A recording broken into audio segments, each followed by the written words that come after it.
The three-word push, three words that mean the same thing, that are used in spells, particularly used in really on one kind of witchcraft, which is Templaric and Wikkani Witchcraft. Let me give you an example of what this is. So normally, when somebody talks to somebody, what they do is they talk in plain English. It's called plain English, or plain whatever language you have. In other words, it's plain. So you can ask, let's say that a child is playing by an abandoned building, and you don't want your child playing by that abandoned building because it's dangerous, okay? And so, and just like in real life, a lot of kids keep playing in these dangerous places despite the fact their parents tell them don't do it. So they'll yell at their kids and say, hey, well, you know what? I don't want you to go by that place, so I'm asking you, I'm telling you, I'm going to kick your butt if you go over there. Okay. But if you look at the papers, you see a lot of times that don't work. Sometimes kids just go and they play by a construction site or by an abandoned building or whatever, and they either get hurt or killed. Okay. So how do you go about this through witchcraft? Okay.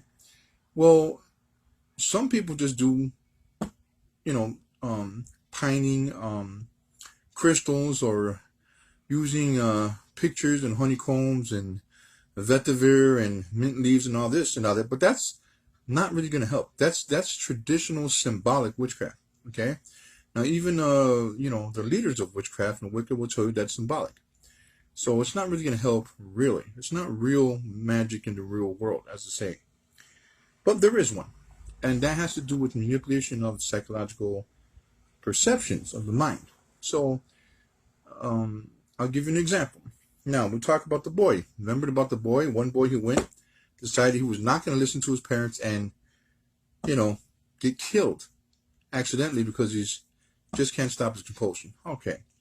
So you go to a kid in real life and you say the same sentiment. In other words, you're saying the same thing the parent wants. You don't want your kid going to this dangerous place.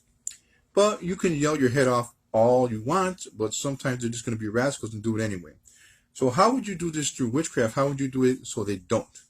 Well, this is a good example of where the three-word push would work. Now, here it goes.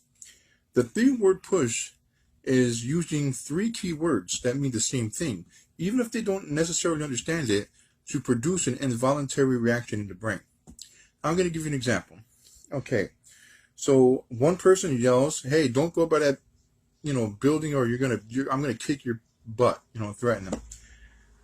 But a person like a warlock or a witch wouldn't do that. What they would do is provide the three-word push. So what they do is say, look, I don't want you to go by this building, okay? Because that place is creepy, right? It's ominous, It's forbidding. You go there, you might not come back. All right. Now that sounds dramatic, right? Okay. Which one do you think is going to be in that kid's head? The typical yelling about, hey, hey, hey, I don't want you to go there, I'm going to beat your butt, or the other sentence that I had said? Well, it's going to be the other sentence. I'm going to tell you the reason why. Even though you're not yelling it, the point is that you're providing an involuntary image in the kid's brain. So when you say this three words, the key words in this case were forbidding, were creepy, and were ominous. Okay? So they basically mean the same thing, even if the kid doesn't understand it.